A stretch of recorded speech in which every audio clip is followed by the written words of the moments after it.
Hi everyone. I'm Anil, your host for today, and I am an entrepreneur myself. I have been part of the community for the past 2 years now. I'm the founder of Headtopia, which I will talk about later. It's an award-winning fashion, basically hat company. Exactly a year ago, I was just on your position behind the screen, part of the same brand booster program. I was participating and listening to the same, almost the same content and conversation. Today, I will be guiding you through the session. I will be sharing insight on building a brand that not only speaks for itself, but also one that becomes a, a truly something that you would love over the next couple of months and years, hopefully.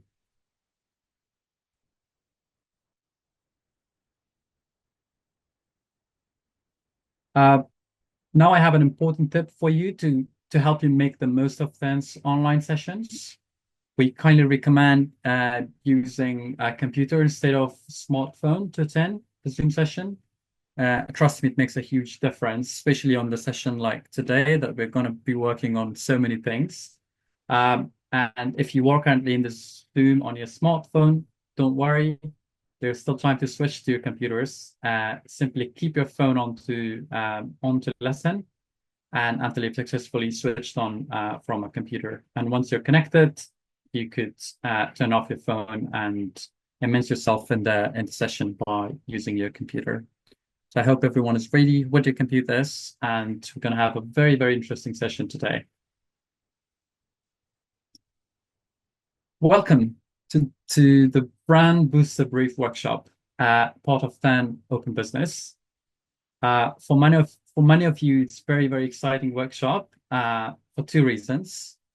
There are people in this Zoom right now from across different programs of them, Ideas into Action, Food Power, probably most are from the Food Power, and I think from Makers and Creatives too. So lots of diverse talents, ideas, and aspirations in the room. And two, because we're going to be getting very, very creative on working on our brand visions today. And some of you might be like, "Oh no, give me a spreadsheet any day, and I can carry on doing it." But maybe you feel very, very confident, and maybe some are thinking, "I'm an artist, I'm a philosopher, I like to think and challenge and create these abstract concepts and ideas." The great news is that everyone will come out of the brand with the process with a great brand that brings your business to life. And today is the day. And I had the exact same feeling last year. So, goals for today. Without goals, we're like cooking without the recipe, lots of efforts, but who knows what we are making. So, the biggest goal today is to feel closer to having a great brand for your business. And I use the term feel because branding is all about feeling. And when you're not nearing a great brand concept, you can't really make it click into place. Two, we are going to start defining our brand purpose and emotions. So we have to stick into lots of emotions, which we will work throughout today. And we will develop a working logo and strapline, which we will hopefully discuss. And we will also document all of our progress in a tool on Canva called our Brand Booster Brief, which I think you all have hopefully have access to it now. Um, if you have no idea what I'm talking about, that's okay. And that's great because that's what we're going to dig into today and to discuss in detail.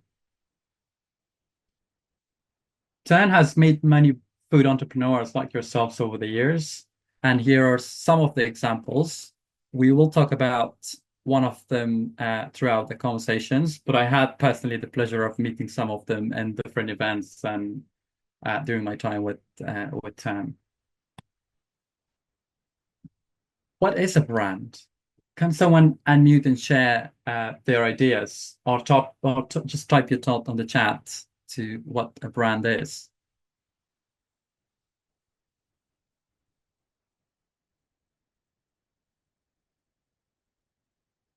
an identity. Yeah. Personality of your business.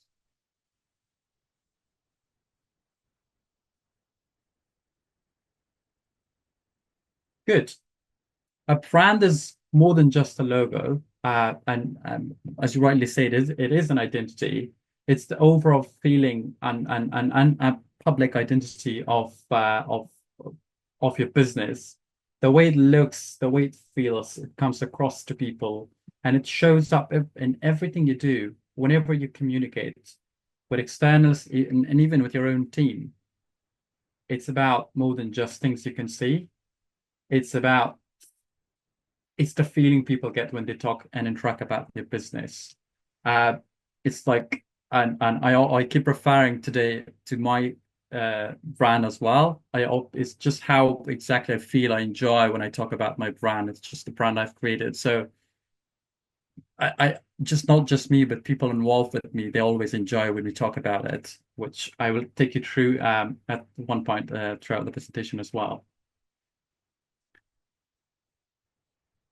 We will talk about these. We'll talk about brand, color, logo, strapline, fonts, tone of voice, everything else throughout the session. So I'm not going to confuse you uh, right now. But let's talk about a great brand identity. It comes from the same unique place as your business, from you. Think about what makes your story special. Yes, it is important to consider what your customers connect with and what works well in the industry, but it also needs to reflect your unique story and what makes your business stand out. It needs to be easy for others to understand and consistent across everything you do, whether it's a conference that you're attending, it's an event, it's in a store, online store, or even a magazine. People should instantly recognize it's a business when they see and interact with it. And it should feel unique and not feel the same as other brands. It also needs to be easy to remember for people you want to reach out to, so that they remember every time they hear your brand's name or they come across your brand. A great brand makes a huge difference. So why is a great brand important? First of all, it builds trust. Its consistency or the professionalism of it helps the customer trust you. It communicates the values to your customer. A brand can show the level of quality and they can expect. It helps people feel assured when they use your products and be able to recognize you to choose your again and again. And it gives your employers confidence and loyalty too. And these are just some of the reasons that taking the time thinking through and develop a great brand is so important for your business, that will help you eventually stand out in the market. And the process begins with purpose of the brand and why this brand basically exists. You need to have a purpose for it. Brand purpose is the reason for the brand to exist beyond making money. It's not often about money. A brand purpose, it adds value, not just to lives of customers, but to society as a whole. Essentially, it's just why is this good? You don't have to save the world. You just need to change the customer's world for the better. And you have to build a more emotional relationship with your brand and customer, which we're going to talk later in the workshop about emotions and the relationship.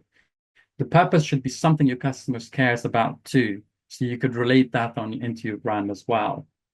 And this will differentiate your brand from competitors. So this will help you loop in people who care about what you care about. Your brand should showcase these traits both implicitly and explicitly. Now, let's see some of that in action. One of the cool things about branding is that actually anyone can do it and anyone can get it, because we're all consumers and we're all target customers, and we're exposed to hundreds of these brands anytime we enter a marketplace, a supermarket, whether it's in person or online. Especially now it's Black Friday, so most of us will be exploring so many brands at a time, but they helps us make decisions, whether it's conscious decision or not.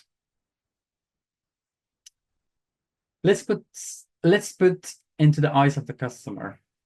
Walking down a supermarket and we see lots of peanut butters. So many options. Obviously, there's a smooth and chunky, but most brands offer both. Let's assume all of these are chunky and we're looking at 3 chunky peanut butters. How do we choose which one? And I want to hear from you entrepreneurs today, at least from 2 of you, please. Which one would you choose and why? Yes, go ahead. I know we have a hand raised. So Oops. Sorry.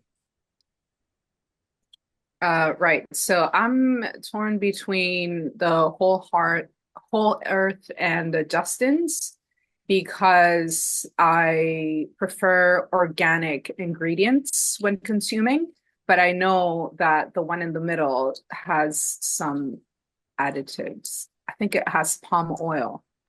So I need to read it because it might be there. But Mhm. the right on the brand on the right looks like I could trust it, even though I don't.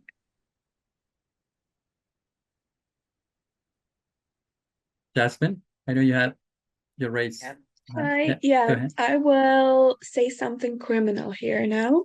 I don't need peanut butter. So I think I'm a good example of like saying my opinion on these because I would choose it purely on a look of it. Because I don't consume peanut butter. I don't know anything about peanut butter. Yes, Cantaloupe. And for me, like brand wise, it will be strictly the Justin's because it's the least generic, the most like towards something artisan and something small batch looking, which doesn't necessarily mean it is, but it has those vibes, the branding of it. So that would be the Justin's for me. Thank you, Jasmine. Really interesting analysis, and I like the way you both engaged yourself into this brand look. Uh, there were, I agree with you, and I want to discuss about these 3 brands very quickly with you now. And so the key points about, let's talk about the Skippy uh, brand now. It's mostly targets families, children. It's very popular, very, very sugary. Um, and then we talk about the whole earth. I agree. Yes, it is organic.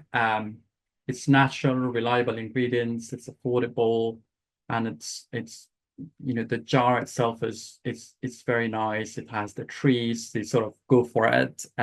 We talk about the what the customers want. So I know what the okay. If you're looking for organic, going to go for organic. And if you talk about the Justins, so this is very, it's sort of it has that minimal design. The product's so good that it speaks for itself. It sort of looks, it has high quality, it's mindfully sourced, but obviously it's not organic, but it's expensive for the look and design that it has. So we see we all choose based on these characteristics, and these are businesses and brands that have basically designed in a way that attracts us and help us shape our decisions. Good, quick discussion there. Now I want to talk very briefly about here about Hatopia. So this is my brand. Last year when I was just launching it, I spent months and months of researching. I remember I did a lot of work during the brand booster program, a lot of discussions to be able to choose a color and a logo. And I also chose to make uh, to choose one which is very simple, minimal, and to keep it very, very versatile. So if you look at how I have chosen my brand, it's exactly like if you see on the right side of the screen initially when we had 3 different brands, like the Justins. Maybe that's my preference. I just wanted to be like that. And also I chose, for example, this sort of greenish color I just wanted to make sure that the brand portrays trust and growth and some sort of warmth. And so I chose this color based on months of research, basically, about the industry, but also what I wanted the customers to feel. And then I also want to show you, if you get a chance to look into the website, this is how it would look like. So there you will see like there are very clear lines. There are details on the website and on eBay page, on Etsy, wherever you check about the company. Even if I go to an in-person uh, stall or table I have, I make sure that the details are very clear and easy to portray. And in terms of consistency, I have kept the same on the website, eBay, Etsy, on a t-shirt I'm wearing, on a cap I'm wearing, and social media, all the posts, all the prints, everything. So this is how exactly I follow the same pattern that we learned through the brand booster program last year. Now let's talk about the brand booster brief, which is hosted on Canva. This is amazing graphic design tool, Canva, that basically anyone can learn how to use. It took me a while to learn, but I really enjoy using it now. And it may feel a bit confused or confusing at first, but over time it becomes quite easy. So we also have a couple of TERN skill workshops that are dedicated to getting really good at it. And I think Fred can hopefully share some of the recordings, so I'll share their workshop details later. You all would have been also prompted to make a Canva account, which is completely free for your TERN coach. They've also created Brand Booster Brief tool just for you and shared with you already, so you will have access to those. And we will talk about also just the process that Brand Booster Brief follows. We're going to go through it here, and then we will go through design as well, and we will explain as well. So as you can see, you're going to have a mood board style reference, brand purpose. You're going to, by the number of brand emotions, you're going to talk about brand name and font choice, color, logo design, photography, social media, and then you're going to choose marketing assets as well, which you can use for social media. I know it sounds slightly confusing, but very natural, because I had the same feeling almost, if anyone has that feeling. Let's talk about the brand purpose. I know we have talked about brand purpose. It needs to be simple, clear, easy to understand. Put it in a sentence, make it a nutshell, have something in your back pocket so you can say it right away. And also, as consumer awareness grows, companies rush to fake purposes they don't truly have, so customers can tell. Be aware. You don't need to pretend that, okay, your brand purpose is to save the planet, but it can. So it can't be just like make a customer's life easier. It can be like talk about the industry, as long as it feels real. So you need to be very, very authentic when portraying your brand. And that really, to my experience, attracts a lot more genuine, good customers as well to your brand. And it doesn't need to be direct, but it's nice if somehow it fits. For example, if you handmade your products, you can emphasize the slow fashion, sustainability, intimacy of or quality of customer experience, continuation of a heritage craft. So you could focus on that, but you see the consistency in the brand purpose, and it really helps, especially as we progress and we build up on those efforts. Now, this is a really interesting part of just another engaging content for all of us, which is show, don't tell. Let's see how it transfers into a final look and feel of a brand. This is a legging company, they're sportswear. So if you can please pop in the chat what you see in this brand's purpose, would be great to see what your opinion is about this.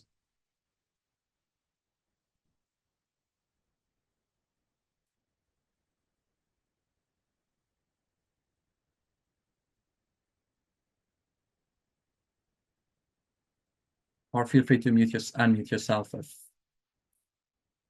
yeah.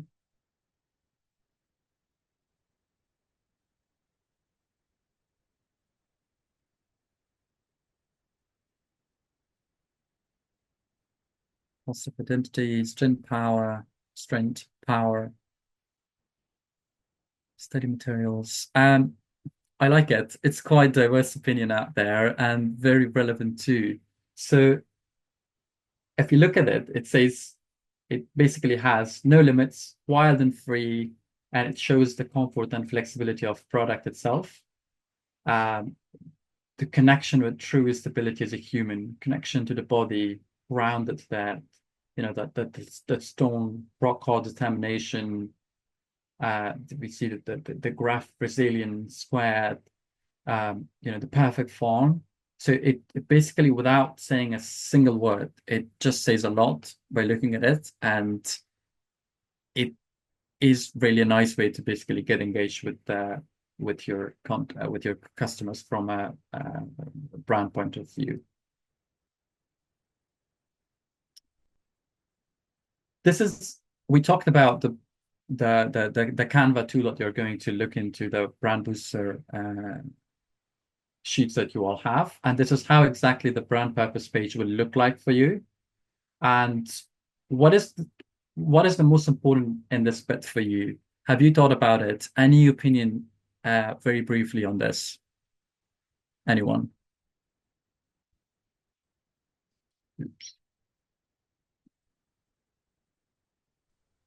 It's quite hard to capture all of this in like visual material because like it's not about logo, right? It's about like everything, like colors, feel, texture, like different print materials and other stuff. But yeah. Exactly. I know it takes. I know you need to circulate a lot of thoughts and about your business and to bring it all in here. And I know it can take some time as well. But it's interesting. It gives you basically some food for thought to think about it instantly. And I know we will have a breakout which we can talk about it. But I want to show you quickly an example of how it looks like. Uh, how it looked like for me basically last year when I was doing this program. So this is how exactly I filled in the same page last year. Just a screenshot of it. I've put my the story about the business, how did the brand came in, how I'm going to see the envision the brand in 5 years time, and who are my USPs. So I've put all of the information there, and who are the key competitors. At the time I didn't know who competitors were, so I just knew one or two companies. I just put their names, but now I have a full list and I follow them quite closely to make sure that uh, there's a lot to basically do once you're in that stage. um, so this is just for reference, which I hope will help. And now we're also going to talk about the brand emotions, which again is on the same on your Canva account. When you go through it, you will see that brand emotions. Here you can talk about your target customers. You can talk about emotions and what you basically want to express. And again, I have got a reference, which I did it last year for my brand. Um, so you can see this again for reference, but might help. So you see, because it's just about hats, so I thought about maybe it just you feel that love affair with your hat. I love my caps. Every time I go for a run or gym, I make sure I get one of them. So sort of have personally established a relation, and I know people using them have the same. And you can always change these. It's just good to start doing this. Hopefully, during the breakout, you get to put some words into these as well. Let's talk about the mood board very briefly. So it's just a visual tool to convey the style, tone, direction of your branding project, and it just helps you align ideas and inspire some creativity. As you can see on the right side, that's just an example of a mood board style. So this company, they've got really nice reference of photographs that they want the brand to go. So you could hopefully look into certain photographs to create the mood board for your brands as well. I talk about the TERN brands that were created through TERN. So I just want to quickly talk about Joke. This is a story of Baha. He's an alumni of TERN who created the brand Sojok. And he started with inspiration from traditional imagery, symbols that reflected his heritage, but he wanted to give it a cheeky modern twist. So then right after working with 10 brand designers, he brought this vision to life with a logo that was simple, memorable, and culturally authentic as well. He received variation of the logo from for different users, and he has a very clear branding guideline. For example, what colors to use, the right font, and how to apply them across digital and print materials. As you can see, all of them in here. And this brand guideline really made things easy for Baha to confidently showcase his business while staying true to his roots. And I have tried, I've met with Baha, I've tried the food earlier this summer as well. It's just fantastic. I hope you get a chance, and I also hope that this brand is just an inspiration for you. And if not, then you've got Hetopia as well here. This is Baha's brand. Right. A lot of talking from my side. Any questions before we jump into our breakout? Okay, I see none. So for the breakout, we're going to talk about what is your brand purpose. We talk about the purposes already. So you're going to dive into having some reflection and thoughts on the brand purpose and how will you basically grow your business. We're going to talk about emotions, what emotions you would like your target market or the customers to feel when they come in contact with your brand. And we're going to talk about the mood board. So we're going to create a collection of different visuals to represent your brand, but it will just help design things. And we could start going into the first breakout, and you can just feel free to ask questions if you have any, and if you feel confused, do please ask them. Yes, Maria.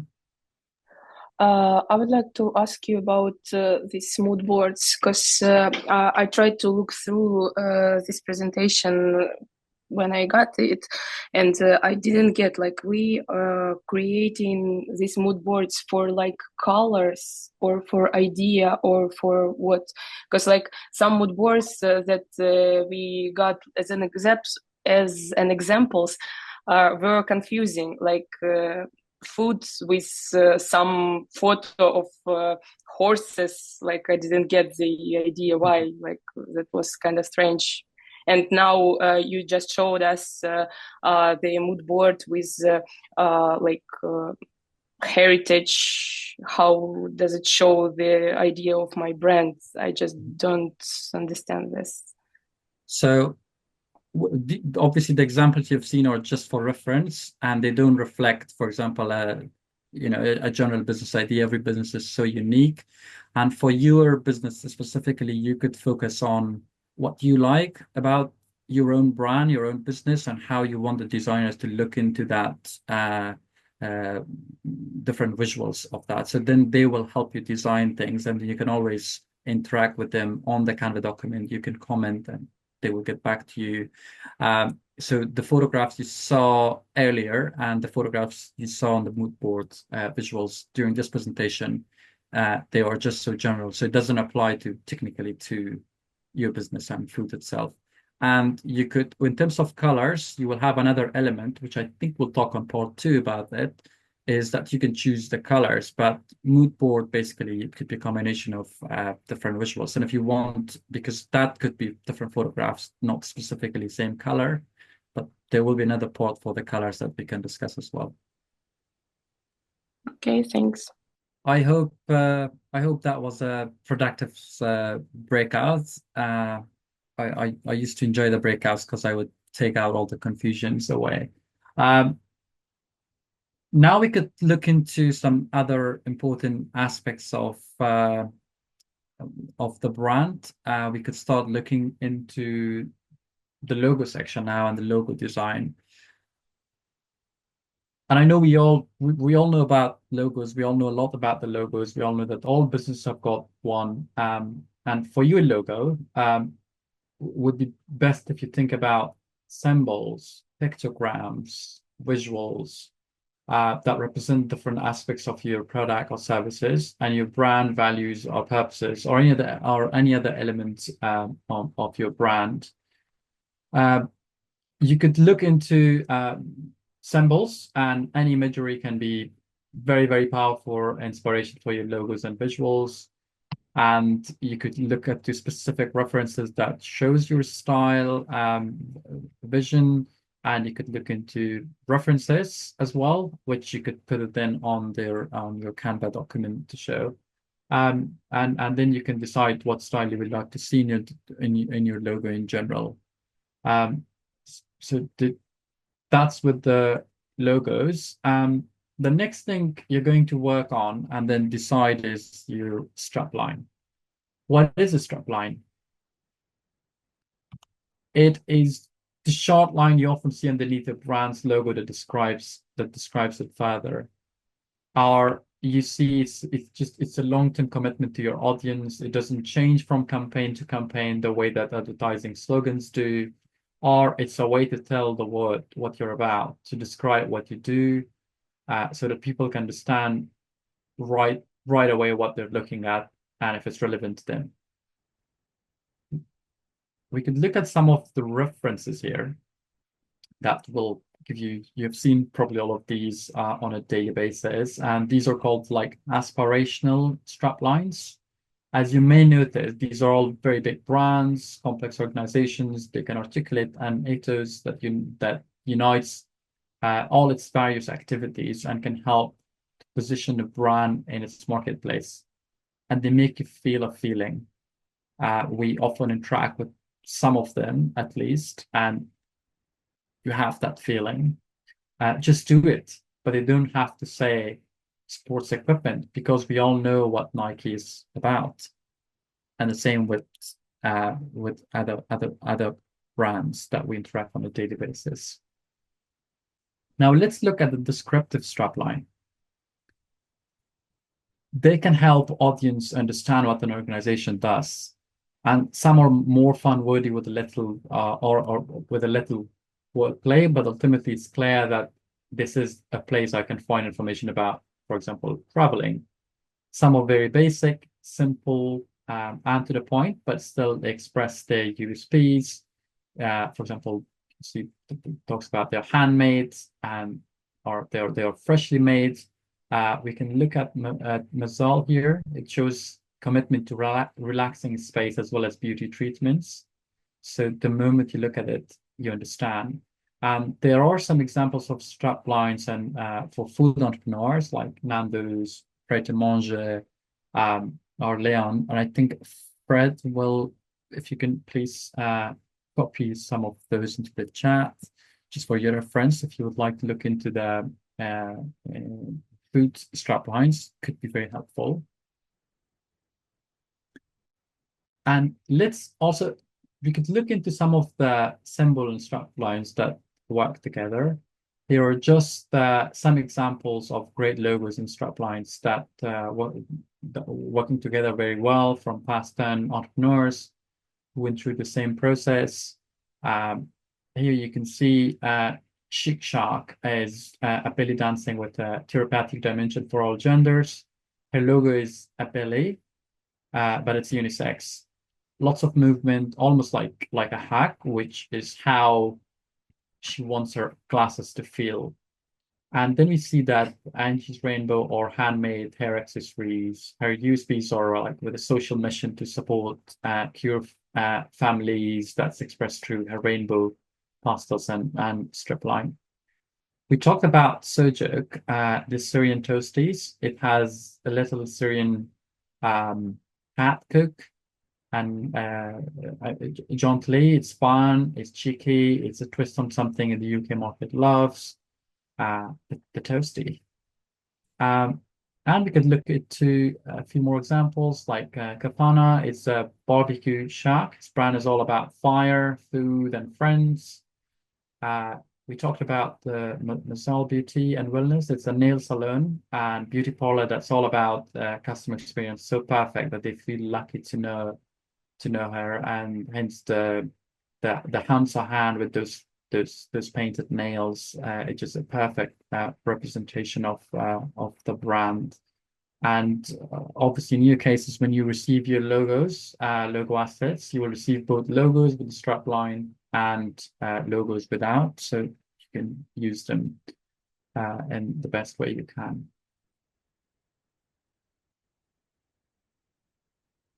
Okay. When we talk about strap lines, here are just some top tips. You want people to be able to understand what you do the moment they glance at your brand. So you want to make sure that it shows what you're doing is short and descriptive and descriptive. It makes sure it's crystal clear. It's very unique, memorable, like the rest of your brand, and maybe in a tone that reflects the rest of your brand personality. It's fun, whimsy, it's professional and serious. You can already begin to express that in your strapline. And if you just see how it's meaningless, so and like for example, if you see somebody who's hungry, whose favorite food is hot dogs, might walk just right by and not even realize that this is a place they should spend money. And all of a sudden, a brand comes together, the mustard yellow color plus the word gourmet and the retro handwritten, but font also signifies that it's not really junk food. It's going to be a high quality hot dog that, for example, on a daily basis, we interact with as we walk in for a lunch break. So we look into these and they really influence our decisions that we make. This will be the page you will see on your Canva document about your strapline. So, and also you can just use your vision to communicate with your brand name, your brand strapline, and you can also choose which font you would like in there. And I would just make sure that some of the tips are like right list of potential names and get feedbacks if you haven't already. And then include options for input from the designers. They are always great with feedbacks. They make it very clean and professional. And do please brainstorm using the strap like generators. There are lots of them. You could use AI, or you could consult with a friend, or you might probably have one. So you could just create a list and decide which one would you like to use. And also, it's good to have a font reference if you have a specific desire. So you could look at some of the examples. There are links also on your on the Canva document which you could look into, and some of them are so good. So you can choose which one you really love about. We talk about love for your brand and that relationship. So you are going to create it using all of these different techniques. Let's look at the colors. And then the time comes for you to choose your color. And some of these colors are just so cool because they express different emotions. And you may have noticed these colors meanings on your daily basis, on your interaction with different brands. But this is just a very good guide that could help you basically just understand and pick which one really fit for your brand, which one you're happy about, which one portrays that message about your brand. I mean, as you remember, you probably remember when I was talking about my brand, I initially was focusing on royalty because I wanted the hats are a very royal thing. But then I decided to focus on ways of, like, for example, hope, growth.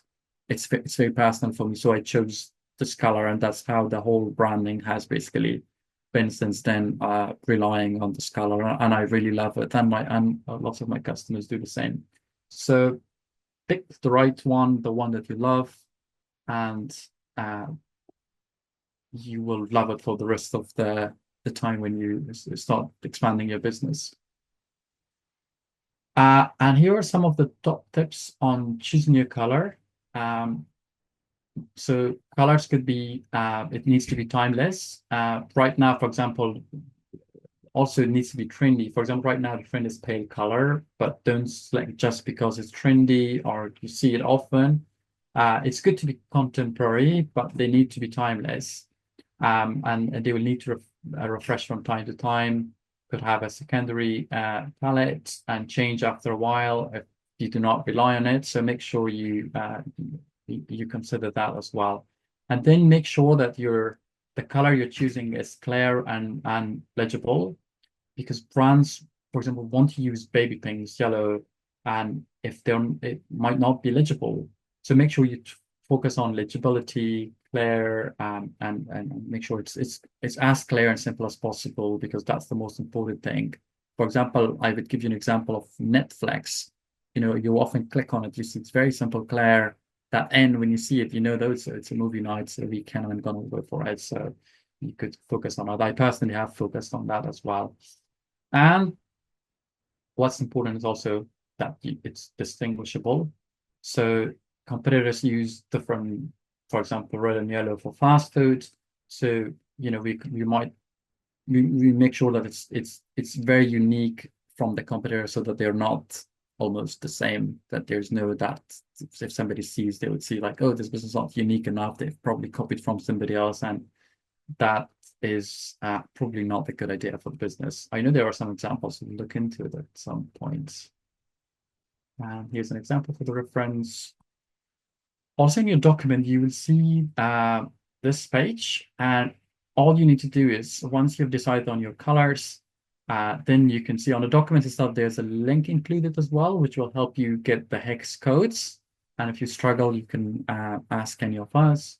But then you can just bring in those hex codes here. You could screenshot them all together, or you could just write them down here, or you could just click and fill it up on this hex on these bars here, which will help you basically have all the colors you want in your brand, and the designers will look into it for you as well. They will give you different options after they work on it.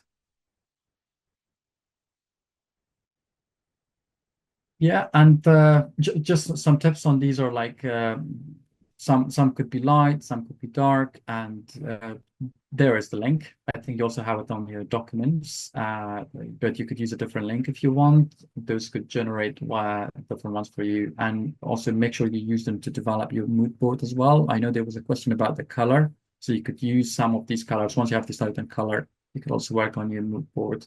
So mood board, I think you have on the Canva document, you also have a lot of references. If you scroll all the way down, you will see so many references. I think some of them reflect also the colors, so that would be another great help as well.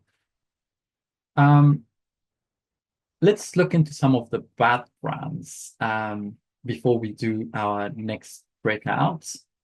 Hall of Shame, people. Let's look into this. Here's London Olympics. What do you think? Please unmute yourself if you have any comment. It's going to be a fun little engagement here.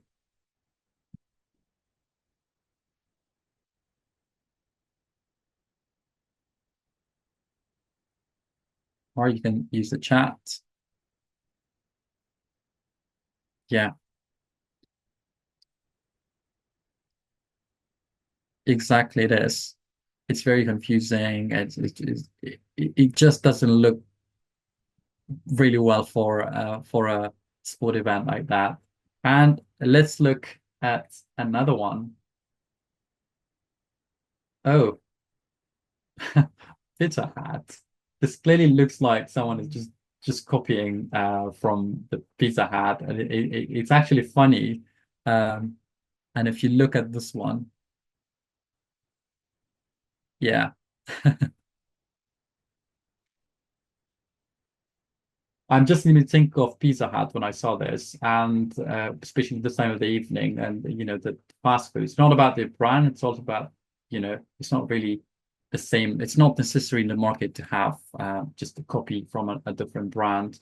And we could look in the best interest of time quickly into uh, some other ones here.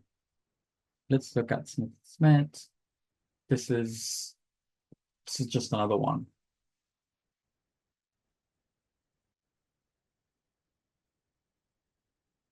They've rebranded from the University of California, I think. And look at this.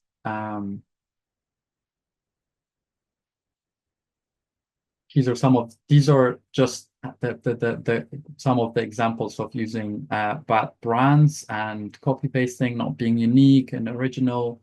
And some colors are too bright, some are just too dark, and the strap lines or the logos itself are not as professional as it should be for a business. These are just cautionary tales, but let's make sure we don't follow their footsteps and we follow our creative to be on our best creative form for this session. I think it's time for our second breakout. And if any questions, just so that we don't run out of time, you could raise it during the breakout.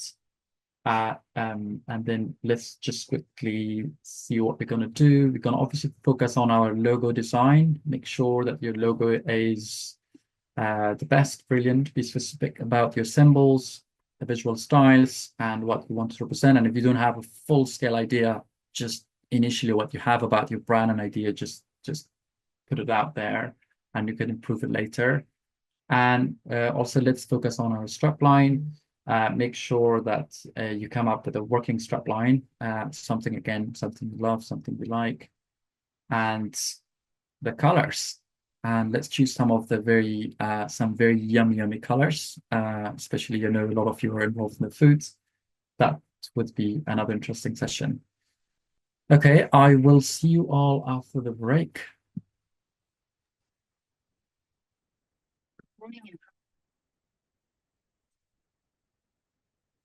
Welcome back, everyone. Yeah. I hope you had another productive breakout session, and I know probably the energy levels are low, but we work with food entrepreneurs, so hopefully next time we meet, you'll try some of your food to get the energy next evening, hopefully, when we all see it. Not much left, but we could cover some just a few more important aspects. We could talk. I hope you can still see the screen, okay? Yep, good. Let's quickly talk about assets. I know there were a couple of words exchanged throughout the session about some of these, but these are just some of the examples of the past assets, and these are what has been designed by TERN in the previous cohorts. Other entrepreneurs have joined, and as you can see, for example, we see it at Corn and Crunch. Let's look at at the coloring. We have discussed a lot about the colors. Let's look at their strapline, the symbols they have used that exactly portrays everything about the brand, and everything has actually been illustrated in this example, as we can see. And we can look into one more example here, which looks quite good. Again, look at the coloring, design. This is just great brand illustration, and if they use this LED for prints, they've used it for printing the boxes, the tissue paper, the cups, the stickers, which they stick in there, and they've also used it for their website. So this is just another great brand example as well. So I hope to see yours at some point, which is exactly what you're hopefully going to do on again on your Canva documents. When you go there, you can see a page like this, which is towards those last steps, choosing your marketing assets. And these are basically just trying to create your templates for the social media and how you would like your brand to be portrayed. I try to copy and paste some of mine, but but it's just a last minute that I could share at the end. But obviously, I think you already have examples on the Canva document. There are some examples at the end of it. So if you scroll all the way down, you could see. But anyway, this is how and what you want for your social media templates to look. How would you like your newsletter templates, the packaging design? Hopefully, you will have a website at some point. So how would you like to have those templates for your website? And if you are going to print different flyers or stationery, just like the brands we did see over this presentation today, then these are going to help. And once you have them all in here, then the designers will take a look on it. But make sure that if you have some reference, you could just screenshot them and just put them in there. But also make sure, if you can, to put the link as well, because then it's much easier for the fantastic designers. They're so good at it, so that when they click, they could just go directly to the source and see what exactly do you want. These are the two wonderful legends working with TERN for too long, and they're going to help you develop a professional brand through the brand boost service. Leticia and Narcisse, they have been helping entrepreneurs with the branding and with all the designs and all the feedbacks, everything that you're going to hopefully share on the Canva documents and the comments and everything. They're super good.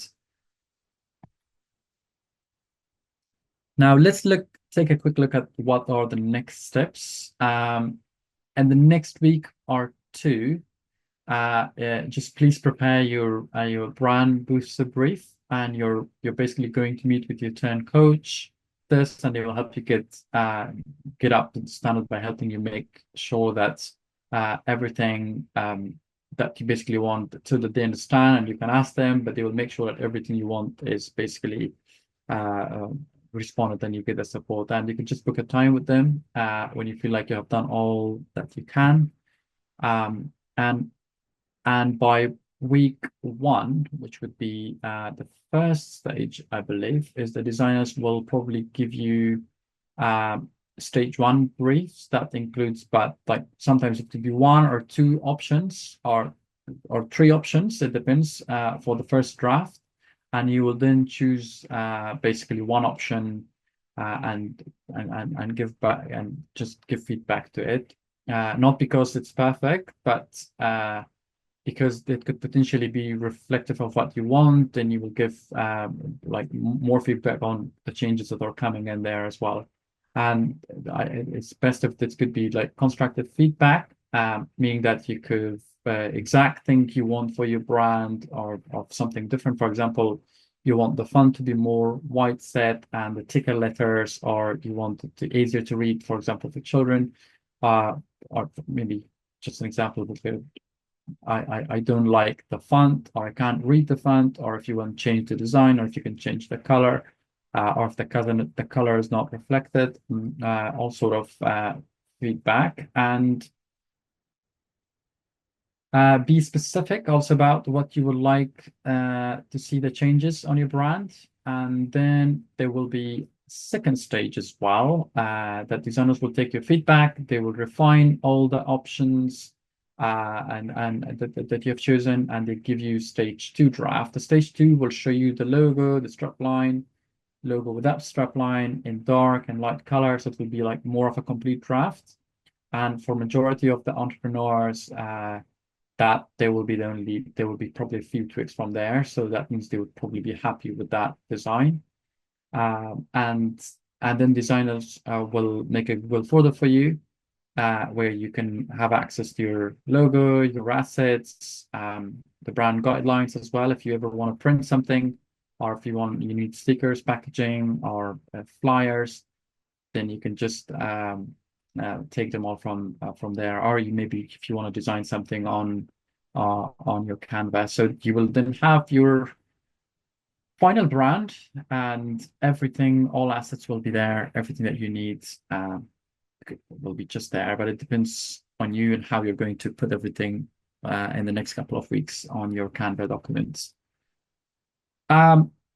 Yeah, if you have got any questions, let us know, and or you could just simply book a time with your team to basically get the support you need, or if you have anything that you want to ask or not sure, get in touch. Thank you very much. And if you can, please do take a minute to give us a feedback on how the workshop was designed. It's probably my second workshop doing with TERN. I used to take workshops like I used to just like you sit and do lots of notes, but I'm now um, trying to deliver some of the workshops. So if you have got feedbacks on workshop or for me, just go in there and it just helps us improve things. Thank you very much. And now I'm going to give the floor back to Brett, I believe. I don't think we have millions more to discuss. Really, guys, it's all about making that time with your turn coach and really first come, first serve. So the quicker you are with doing some independent work and not waiting for your turn coach to be present with you to fill some of the document sections out that are clearly in your hands without facilitation, the quicker you'll get your brand. So it's kind of up to you. I strongly suggest you do some independent work, book your call with your turn coach, and then you can submit it quite soon. And we look forward to seeing those brands in action sometime soon. In the meantime, Anil, well done. Thank you so much. And yeah, I don't have much more to say.